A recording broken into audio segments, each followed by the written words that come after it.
नमस्कार, मेरा नाम है ब्रिजेश यादव। फिर हाजिर हूँ एक नई घटना को लेकर।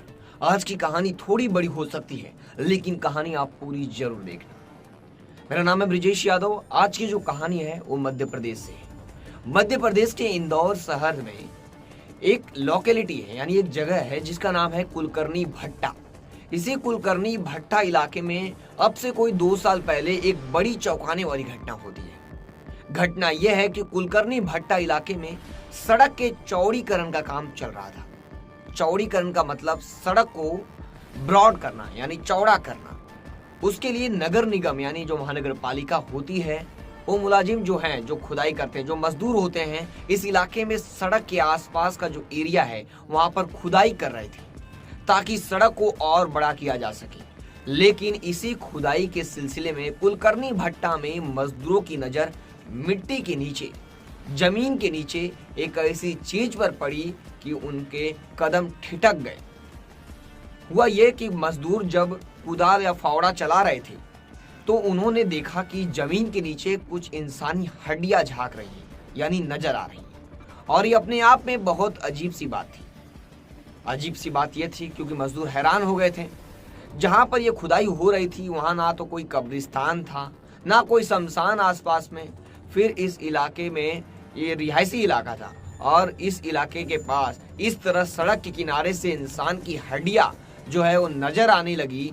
जब अब मजदूर घबरा गए और उन्होंने फिर शोर मचाया, ठेकेदार को भी बताया और फिर पुलिस भी आई। और जब पुलिस मौके पर आई तो पुलिस ने कहा कि ठीक है, अब जब हड्डियां नजर आ रही हैं तो आप इस जगह को और अच्छी तरह से खोदो। यानी मजदूरों को पुलिस ने कहा कि इस जो जगह को आप लोग और गहराई से खोदो और अच्छी तरह से खोदो। जो हड्डियां दिख रही है उसको बारीकी से उसको बचाकर अच्छी तरह से खोदो और देखिए कि अंदर क्या है। जब खुदाई हुई तो शुरू में तो मजदूरों को 1-2 हड्डियां ही दिखी थी, लेकिन जब खुदाई हुई तो एक पूरा कंकाल यानी ह्यूमन स्केलेटन वहां जमीन के नीचे से बाहर निकला। और इस मंजर को देख वहां मौजूद तमाम लोगों के साथ साथ खुद इंदौर की पुलिस भी बड़ी हैरान रह गई और इस बात पर भी हैरान थी कि ऐसी जगह पर कोई लाश कैसे दफना सकता है। और जाहिर है, अगर ऐसी जगह पर कोई लाश दफनाई गई है तो वह कोई नॉर्मल डेड बॉडी नहीं हो सकती या कोई नॉर्मल मामला नहीं हो सकता। ये इसके पीछे कोई ना कोई गहरी साजिश या कॉन्स्पायरेसी है। लेकिन वो साजिश क्या है, वो कॉन्स्पायरेसी क्या है, किसने की है इसकी हत्या, किसने इधर गाड़ी है, किसने ये दफनाई है इस जगह पर, ये लाश किसकी है, इसकी हत्या किसने की है, सारे सवाल एक एक कर पुलिस के सामने खड़े हो रहे थे। और जैसा कि मैंने आपको बताया कि यह घटना आपसे कोई 2 साल पहले की है। एग्जैक्ट डेट या तारीख उसकी मुझे जानकारी नहीं है, लेकिन इस स्टोरी से रिलेटेड, इस घटनाक्रम से रिलेटेड कुछ बातें हैं, कुछ ऐसी चीजें, कुछ डेट्स है जिसका मैं जिक्र करूंगा। तो खैर, अब पुलिस ने उस कंकाल को रिकवर कर लिया है, यानी मजदूरों द्वारा जो कंकाल को निकाला गया, पुलिस अब उसे रिकवर कर चुकी है। रिकवर करने के बाद उसकी फॉरेंसिक जांच करवाने का फैसला किया गया। अब फॉरेंसिक एक्सपर्ट्स ने बहुत बारीकी से, अब मामला काफी गंभीर था, फॉरेंसिक एक्सपर्ट्स ने बारीकी से उस कंकाल का मुआयना किया। असल में एक्सपर्ट्स से ये जानना चाहते थे, यानी एक्सपर्ट्स थे जो ये जानना चाहते थे कि ये मरने वाला शख्स जो है उसकी उम्र क्या है, उसका लिंग क्या है, यानी वो मेल है या फीमेल है। फिर ये जो स्केलेटन मिली है किसी औरत की है या किसी आदमी की है, फीमेल स्केलेटन है ये या मेल है, ये पता करना बहुत जरूरी था। साथ ही हत्या या मौत जो भी कहें वह कब हुई होगी, इन सारी चीजों के बारे में फॉरेंसिक एक्सपर्ट्स जो हैं वो जानकारी चाहते थे। ऑब्वियसली पुलिस भी ये जानकारी जुटाना चाहती थी। फॉरेंसिक एक्सपर्ट्स ने जब उस लाश का, जब उस कंकाल का बहुत गहराई से और बहुत बारीकी से मुआयना किया तो उन्होंने इस नतीजे पर पहुंचे उन लोगों ने कि ये कंकाल है वो किसी लड़की की है, यानी फीमेल डेड बॉडी है। ये एक्सपर्ट्स को पता चल गया अब जांच में। और मरने वाली लड़की की उम्र यही कोई 25 से 30 साल के आसपास की रही होगी, ऐसा एक्सपर्ट्स के लोगों और उन्होंने इस तरह की रिपोर्ट में पुलिस को दी।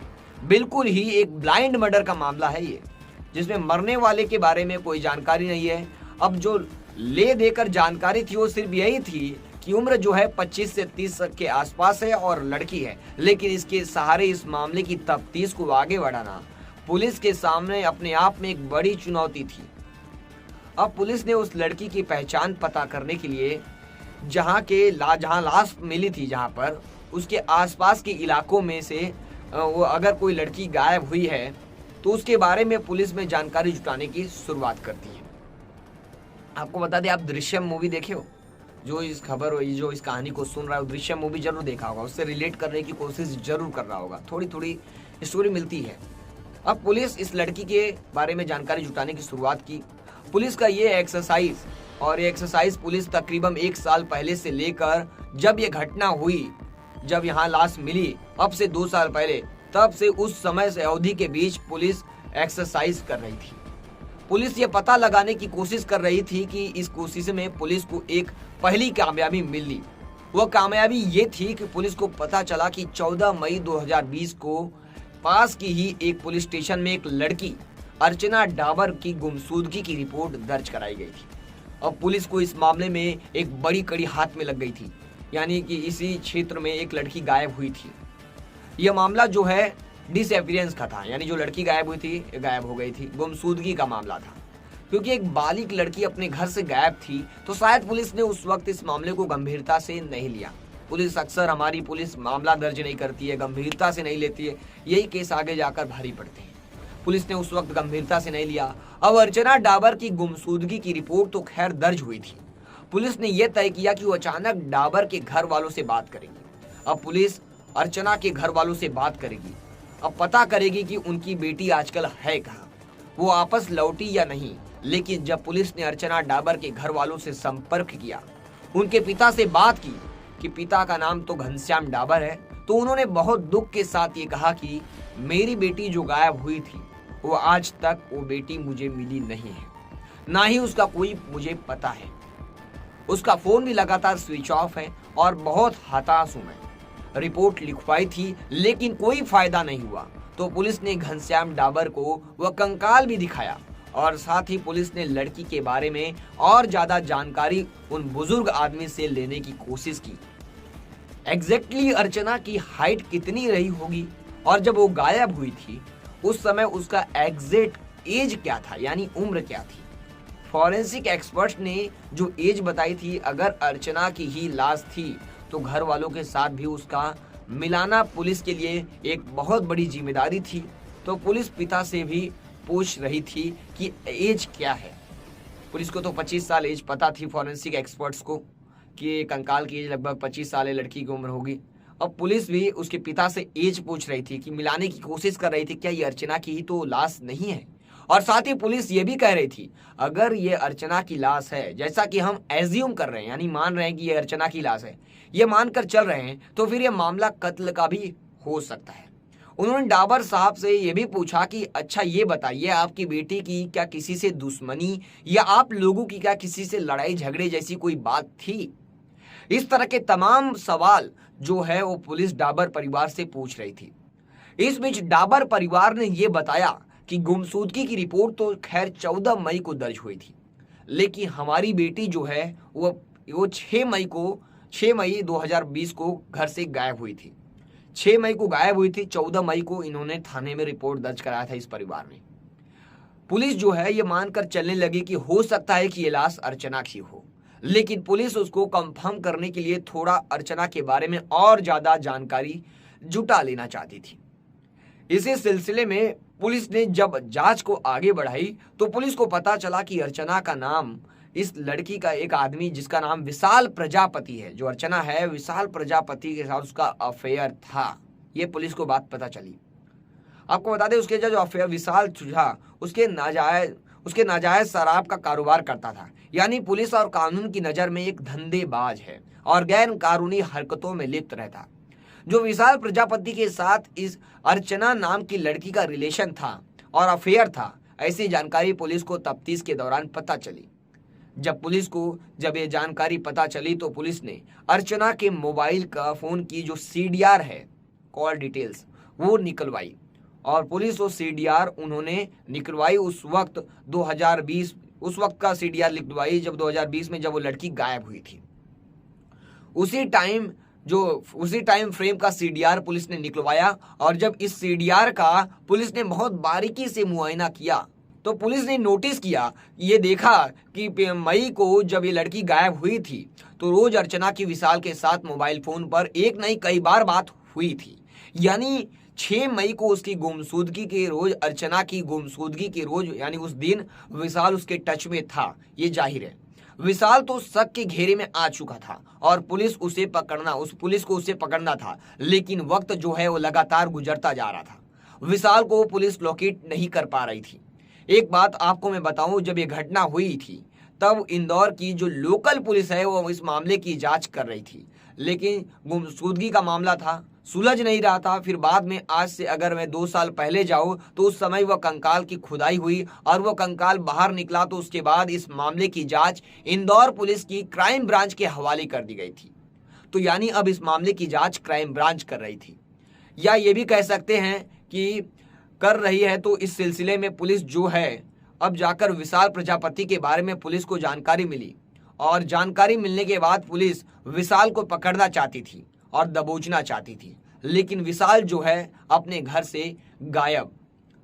अब पुलिस ने इस मामले की तफ्तीश जो है किसी और दिशा से आगे बढ़ाने का फैसला किया। यानी अब विशाल तो मिल नहीं रहा है। अब पता चल गया अर्चना विशाल से बात करती है, लेकिन विशाल अब मिल नहीं रहा है पुलिस को। पुलिस ने अब नए एंगल से जांच का फैसला किया। अब पुलिस ने यह तय किया कि जिस जगह पर कुलकर्णी भट्टा के जिस इलाके में वो लाश अर्चना की मिली थी, यानी कंकाल मिला था, उस जगह पर उस तारीख में यानी 6 से 14 तारीख के दरमियान कौन कौन से मोबाइल फोन नंबर उस जगह पर एक्टिव थे, उसके बारे में ज्यादा पता लगाया जाए, ये पुलिस का कहना था। और क्राइम ब्रांच के साथ साथ इंदौर पुलिस की जो साइबर सेल है और क्राइम ब्रांच की जो साइबर यूनिट है उसने मिलकर इस बारे में एक्सप्लोर करना, जानकारी जुटाना शुरू किया और पुलिस को 2 ऐसे नंबरों का पता चला जो 6 मई को कुलकर्णी भट्टा की उसी लोकेलिटी यानी उसी एरिया में एक्टिव थे जहां पर यह लाश दफनाई गई थी। हालांकि वहां पर और भी मोबाइल नंबर एक्टिव थे, लेकिन इन दोनों नंबर को पुलिस ने फिल्टर करके आइडेंटिफाई किया और फिर जब इन दोनों नंबर का पता चल गया तो पुलिस ने इन 2 नंबरों के धारक हैं, जो इनके ऑनर हैं, मोबाइल फोन के ऑनर हैं, उनसे बात की और इन दोनों का नाम था सत्यनारायण और दूसरे का नाम था शिवनंदन। इन दोनों से जब पुलिस ने पूछताछ की तो दोनों ने पहले हीला हवली की यानी तमाम झूठी सच्ची कहानियां सुनाई, लेकिन जब पुलिस सख्ती पर उतर आई तो दोनों ने मान लिया कि अर्चना की हत्या उन्होंने ही की थी। और जो कंकाल पुलिस को मिली है वो किसी और की नहीं बल्कि अर्चना डाबर की ही है। अब इस मामले का पार्शियली खुलासा हो चुका था, क्योंकि 2 कातिल ऐसे पुलिस को मिल गए थे जो अर्चना की हत्या करने की बात कबूल कर रहे थे और ये बात भी हो रही थी उन्होंने हत्या की। और आपको बता दें अब उन्होंने तो कबूल कर लिया है और लाश भी दफनाई, लेकिन सवाल यह है कि अर्चना की हत्या हुई क्यों, इन्होंने अर्चना को मारा क्यों? अगर अर्चना की हत्या यही 2 लोग शामिल थे तो फिर विशाल कहाँ था और विशाल गायब क्यों था, ये एक बड़ा सवाल था। तो सत्यनारायण और शिवनंदन, इन दोनों से जब पुलिस ने आगे की पूछताछ की, जो इंट्रोगेट किया इनसे यानी बातें की और पूछताछ की, तो इन्वेस्टिगेशन के पीछे आपको बता दें पुलिस को यह बताया गया कि इस मर्डर के पीछे विशाल का ही हाथ है या विशाल का ही दिमाग है। विशाल प्रजापति का जो इस मामले में शामिल नाम है वो इन दोनों ने इस मर्डर का मास्टरमाइंड बताया। जो ये दोनों शामिल हैं उन्होंने विशाल को मास्टरमाइंड बताया इस मामले का और कहा कि विशाल के साथ अर्चना का भी अफेयर था, लेकिन इन दोनों विशाल की पत्नी को पता चल गया था इसके अफेयर के बारे में, यानी इस नाजायज रिश्ते के बारे में जानकारी उसकी पत्नी को पता चल गया था विशाल की। और इसके बाद विशाल की पत्नी जो है वो बहुत गुस्से में हो गई थी और लड़ाई झगड़े शुरू हो गए थे विशाल और उसकी पत्नी के बीच। इसी लड़ाई झगड़े से बचने के लिए अर्चना को अपने गले से निकाल फेंकने के लिए विशाल ने तय किया कि वो अर्चना की हत्या करवाएगा। उसके बाद उसने अपने 2 भरोसे लोग या दोस्त जो भी कहें, सत्यनारायण और शिवनंदन, इन दोनों से बातचीत की और बातचीत करने के बाद अर्चना की हत्या करने की जिम्मेदारी इन दोनों को दी। इन लोगों ने हत्या की सुपारी ली या नहीं, अगर और सुपारी ली भी हो तो इसका अमाउंट क्या था, पैसा कितना लिए, इस बारे में फिलहाल अभी तक कोई जानकारी नहीं मिल पाई है। पुलिस तफ्तीश कर रही है, लेकिन इन दोनों को जब जिम्मेदारी दी गई तो ये दोनों विशाल के साथ मिलकर वहीं कुलकर्णी इलाके में विशाल के घर के पास अर्चना का इंतजार करते रहे। और जैसा कि मैंने आपको बताया, मोबाइल फोन में अर्चना और विशाल की बातचीत के सबूत पुलिस के हाथ लग चुके थे, यानी सीडीआर से इस चीज साफ हो चुकी थी। इंडिकेट कर रहा था सीडीआर कि 6 मई के दिन विशाल और अर्चना एक दूसरे से जुड़े हुए थे फोन के जरिए। कई बार फोन पर बातचीत हुई थी 6 मई के दिन विशाल और अर्चना की। और उसी दिन विशाल अर्चना को अपने पास बुलाया था। और जब अर्चना आई तो अकेली अर्चना और दूसरी तरफ उसके कत्ल के इंतजार में बैठे उसका बॉयफ्रेंड और उसके दोस्त, इन तीनों ने मिलकर पहले अर्चना की गला घोंटकर हत्या की और फिर उसकी लाश को उसी जगह पर ले गए जहां उस लाश को बाद में दफनाया गया। आपको बता दें, अभी उस जगह सड़क का चौड़ीकरण हो रहा था, लेकिन उस समय वह सड़क संकरी थी और पास में जो सुनसान जगह थी और उन्होंने इस मिट्टी खोदी और अर्चना की लाश को डाल दी। ऊपर से नमक की कई बोरियां डाली और मिट्टी से उसे उसी जगह को दफना दिया उसी जगह पर। फिर वहां से फरार हो गए और इसके बाद मामला जो है बिल्कुल मिट्टी के नीचे ही दबा रहा। जिस तरह अर्चना का कंकाल जो है मिट्टी के नीचे दफन हो गया था, किसी को दूर दूर तक इस कत्ल के बारे में कोई खबर नहीं थी। लेकिन जैसा कि मैंने आपको बताया, अब से तकरीबन 2 साल पहले पुलिस को पहली बार कंकाल जो है वो खुदाई के दौरान मिला और उसके बाद अब जाकर इस मामले को पुलिस ने फाइनली पूरी तरह से सॉल्व कर लिया है। लेकिन अभी विशाल तो पुलिस के हाथ नहीं लगा है। सब कुछ करने के बावजूद विशाल प्रजापति नाम का जो मास्टरमाइंड है वो अब भी फरार है। सत्यनारायण और शिवंदन तो गिरफ्तार हो चुके हैं। फिर मिलेंगे एक नई कहानी के साथ, तब तक के लिए जय हिंद। आपको बता दें, पुलिस की यही लापरवाही, अगर पुलिस जो उसके पिता ने गुमशुदगी की रिपोर्ट लिखवाई थी अर्चना की, अगर उस समय पुलिस गंभीरता से इस मामले को लेती तो शायद इतना साल और इतना समय नहीं लगता। अगर सड़क चौड़ीकरण का काम नहीं होता तो अर्चना मिट्टी में दबी ही रह जाती और माँ बाप एक आशे की किरण में अपनी बेटी के बैठे ही रह जाते और ये मामला दबा का दबा मिट्टी में ही रह जाता। फिर मिलेंगे एक नई कहानी के साथ, तब तक के लिए जय हिंद।